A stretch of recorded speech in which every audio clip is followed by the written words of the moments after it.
여객 차고지 내에서 이제 공기 압축기가 파열되면서 폭발하는 사고가 발생을 했습니다. 그래서 주변에 컨테이너 박스와 주차된 버스 정도만 파손되고 다행히 이제 인명사고는 발생을 하지 않았는데, 여기 보시면 여기 부분에서 이제 공기 압축기가 있었고요. 그 다음에 여기가 폭발을 해가지고 한 1m 이상 떨어진 곳에서 이제 용기가 이제 날아가서 그게 이제 비산이 되면서 떨어지면서 추락을 했고, 그 다음에 그 폭발로 인해서 이 컨테이너 박스가 이렇게 보시는 것처럼 크게 변형이 된 것을 보실 수가 있습니다. 그래서 압력 용기를 이야기를 하는데 갑자기 공기 압축기를 이야기를 하느냐라고 생각하시는 분이 있는데, 공기 압축기는 압력 용기가 있고 그 압력 용기에 공기를 압축해서 넣는 상부에 이제 피스톤 방식 또는 뭐 여러 가지 왕복동 방식 또는 터빈 방식의 이제 엔진 정도가 이제 붙어 있는 상황이고요. 크게 보시면 이제 용기를 압축을 해서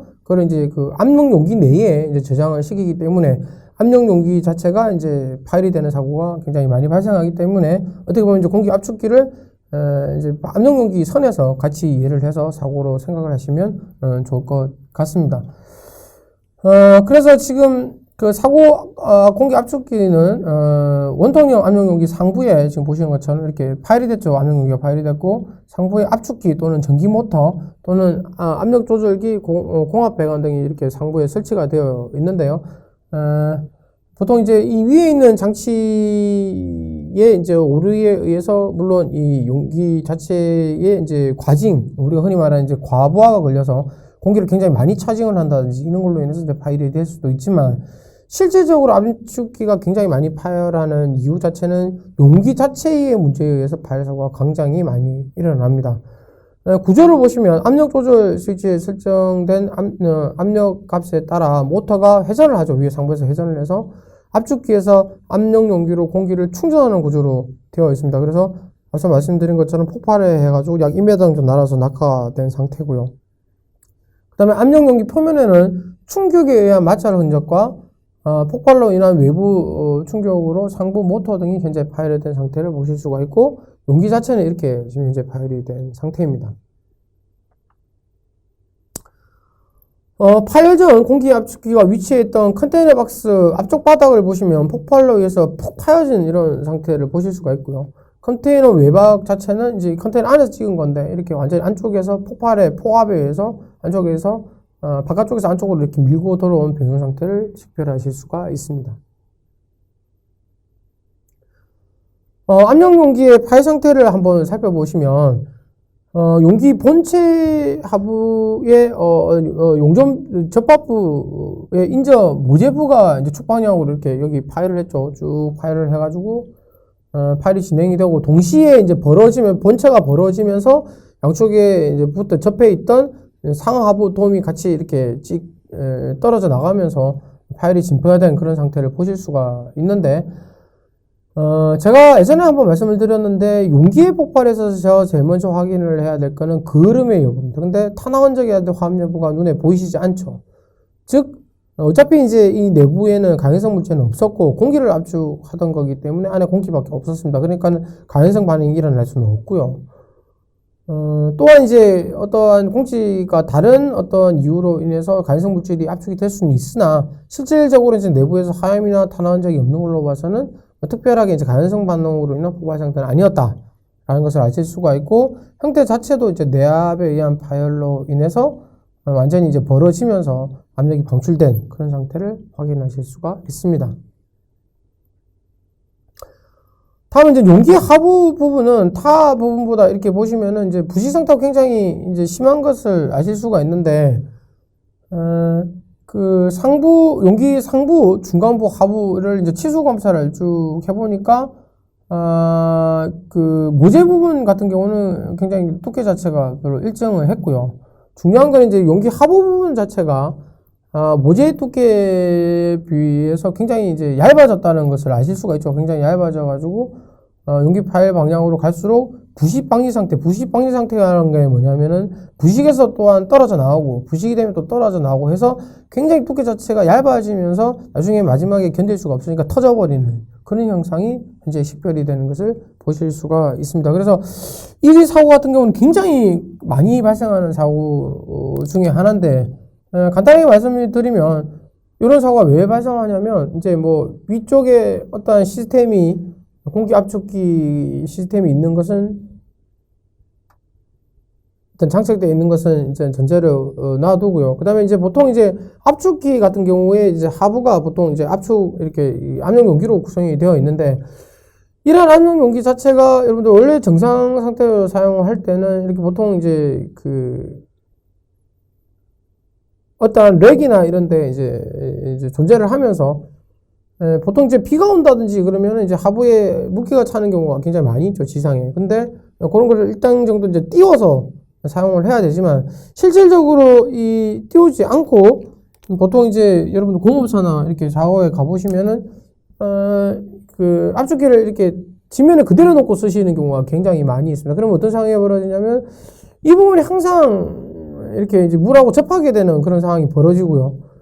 물하고 접하게 되는 부분이 해필이면 이제 용접 용기 중에 용접 부분이 위에 있으면 이제 보기 싫으니까 하부 쪽으로 보통 이제 작업을 해서 상부 쪽에 이렇게 공기 압축기를 다는 경우가 굉장히 많이 있습니다. 그래서 용접 부분이 특히 하부로 가는 경우가 굉장히 많은데 그런 부분이 이제 지면하고 계속 물하고 물 고임이라든지 이런 걸로 인해서 반응을 하게 되면은 아주 심한 부식이 오게 되는 거죠. 부식 상태가 와서 결국 부식박리라고 하면은 부식에 의해서 이제 떨어져 나가고 또 떨어져 나가고 또는 여기 이제 뭐가 더 붙냐면은 응력. 왜냐면은 안에 이제 압력 자체가 계속 존재를 하죠. 뺐다 넣었다 하기 때문에 응력이 존재를 하게 되면은 굉장히 진행성 불량으로 작용을 해서 단면 전체가 굉장히 그 약해지면서 그죠? 단면 자체가 굉장히 약해지면서 그 강도를 견디지 못하고 그죠?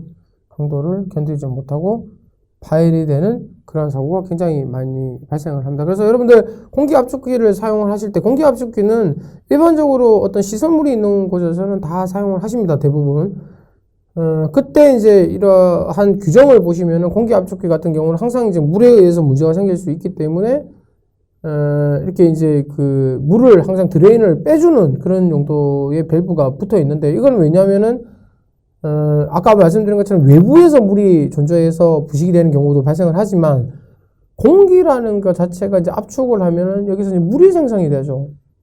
그냥 오랫동안 물을 빼주지 않으면 내부에도 이렇게 공기 압축기 압력용기 내부에도 물이 존재를 하게 됩니다. 그래서 요 물이 이제 존재하는 것을 일시식을 하고 몇 개월에 한 번씩 이제 드레인 밸브를 열어서 이제 그 물을 빼주는 작업을 해야 되는데 실제로 공기 압축기를 사용하시는 부분에 대해 보면은 이게 물이 생성이 되는 것조차도 잘 모르시는 분들이 많이 있으세요. 그래서 그대로 사용을 하시는 경우가 많이 있고 그로 인해서 이제 안에 내부 부식이 발생을 하면서 또한 응력 부식, 박리 이런 걸로 인해서 이제 파열되는 그런 사고가 많이 발생을 합니다. 그래서 이 실제로 이제 굉장히 고압이 차징이 되는 경우가 많기 때문에 얘가 일시적으로 이제 파열이 되면은 그 파열로 인해서 폭압에 의해서 또는 폭압으로 인한 어떤 비산에 의한 2차 충격 등으로 해서 사고가 굉장히 많이 일어난다라는 것들을 인식하셨으면 좋겠고 그걸 다시 한번 이해시키 드리기 위해서 이렇게 그림으로 설명을 한번 드렸습니다. 실제로 부식에 의한 파열이 일어나는지 이제 알아보기 위해서 여러분들 많이 쓰는 이제 공학적인 방법이 주사전자현미경과 이제 에너지 분산형 분광분석법이라는 게 있습니다. 요거는 이제 간단하게 말씀드리면 부식이 일어난 상태를 이제 현미경상으로 확인하실 수가 있고요. 그 다음에 이제 형광분석기라는 것을 이용을 해서 실제로 여기 있는 부분에 이제 그 성분을 찍어 볼 수가 있죠. 그럼 성분을 찍으면 보통의 경우는 이제 부식이 되지 않는 경우는 이제 철만 나온다든지 이런 경우가 있지만 지금 보시는 것처럼 산소죠. 오라는 이제 산소가 굉장히 많이 나오는 걸로 봐서는 산화가 많이 일어났다. 즉 부식이 많이 일어났다. 라는 것들을 이제 판단하실 수가 있습니다. 또한 이제 지금 이제 나머지 아까 말씀드린 것처럼 작동상의 문제로 인해서 또한 파열이 일어날 수도 있지만 실제로 이제 파열로 인해서 여러 가지 장치들이 이제 파손이 되었기 때문에 그런 부분들은 이제 확인이 불가능하다라고 이제 판단하실 수가 있습니다.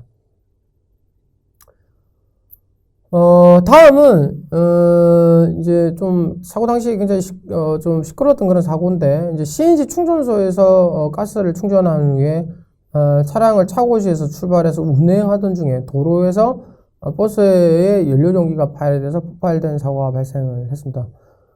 실질적으로 이제 서울 한복판에서 이제 문제가 발생했기 때문에 굉장히 좀, 어떻게 보면 사회로 굉장히 이슈화됐던 그런 사건인데, 행인께서 많이 이제 중경상도 입으시고, 차에 탑승했던 분도 이제 다 부상을 당했던 그러한 사고인데요.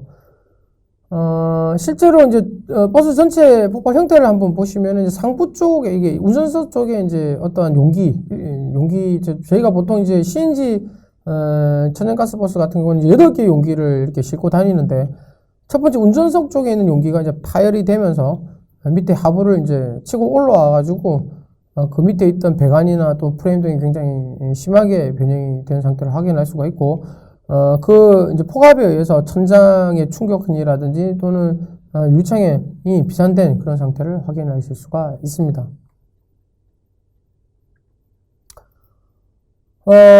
버스 내부 및 용기 장착부를 살펴보니까 화해문하고 용융들이 이제 식별이 되지 않는 상태가 벌어진 것이죠. 그러니까 즉 아무리 가연성 물질을 가지고 다녔다 하더라도 이 CNG의 어떤 가연 반응으로 인한 사고는 아닌 것이다라는 게 일단 추정이 가능하고요. 두 번째는 이제 용기 중에 아까 말씀드린 것처럼 첫 번째 1번 용기만 이제 파열이 일어났습니다. 그 이외에 나머지 가스 유출에 대한 특이점이라든지 또는 여러 가지 어떤 그 작동상의 어떤 장치의 특이성이라든지 이런 것들은 이제 식별이 할 수가 없는 상태였습니다.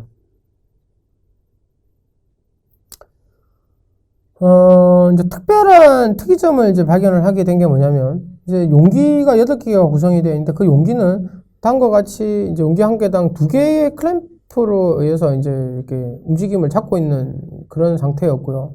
실제로 이제 그 용기하고 이 클램프 사이에 이제 이런 이제 고무 패드가 들어갔는데, 이 고무 패드 자체가 보시는 것처럼 이렇게 어떤 고정 볼트, 그죠? 이 클램프를 고정시키는 고정 볼트 자체가 완전히 이제 그 고무 패드를 이제 손상시키면서 뚫고 나온 그런 형태를 보실 수가 있습니다. 그래서 아마 추정을 해보셔도 요 정도의 어떠한 이제 돌출로 인해서 아마 용기 쪽에도 굉장히 큰 손상이 갔을 것이다.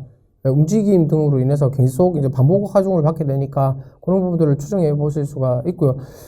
실제로 이제 과압 충전에 의한 폭발 여부를 판단하기 위해서 실제로 나머지 그 부분의 용기를 쭉 이제 측정을 해보니까 그게 이제 140바 정도로 이제 모두 차정이 된 상태이기 때문에 아마 1번 용기도 이게 병렬로 연결이 되어 있기 때문에 같이 충전이 한쪽에만 많이 들어갈 수 있는 구조가 아니기 때문에 아마 그 정도의 압력으로 같이 충전이 되지 않았나라고 생각을 하고 있습니다. 그리고 이제 조금 더 알아야 될 부분은 이 사고 용기는 이제 특수 용기라고 그래서 일반 이제 금속 용기만 구성이 되어 있는 것이 아니고 가벼우면서 경량화되면서 이제 어떻게 보면 고강도를 주기 위해서 복합재라는 것을 사용을 하고 있는데, 그래서 이제 금속 용기와 복합재 부분이 내부 압력을 약 2분의 1씩 분담을 하고 있습니다. 그래서 실제로 이제 파열된 부분을 저희가 쭉 이제 수거를 해서 쭉 이제 크랙 어떤 형상이라는 걸 쭉 조사를 해보니까 이제 복합재 부분이 이제 클램프와 만나는 그 볼트랑 만나는 부분이 처음에 이제 시초 부분이라는 것을 저희가 이제 판단을 하게 되었습니다.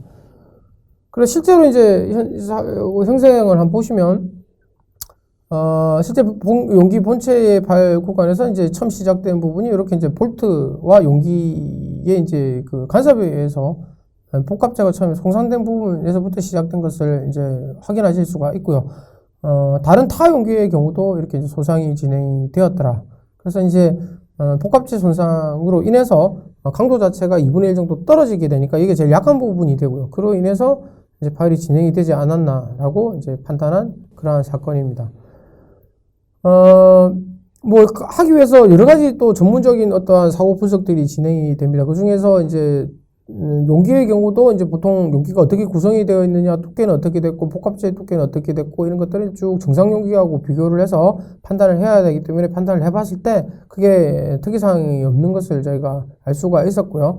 그 다음에 앞서 말씀드린 것처럼 이제 전사주사 현미경 또는 이제 이제 현강 분석법 이런 것들을 쭉 이용을 해서 조직이라든지 뭐 이런 부분들을 쭉 살펴봤을 때 컵앤콘 또는 원주 방향의 딤플 또는 네킹, 요거는 이제 다 어떤 소송 변형의 형태, 일반적인 소송 변형의 형태를 이제 구하는 상황이기 때문에 여기서 이제 말씀드리고 싶은 것은 피로라든지 또는 반복 이런 거로 인한 사고는 없었다.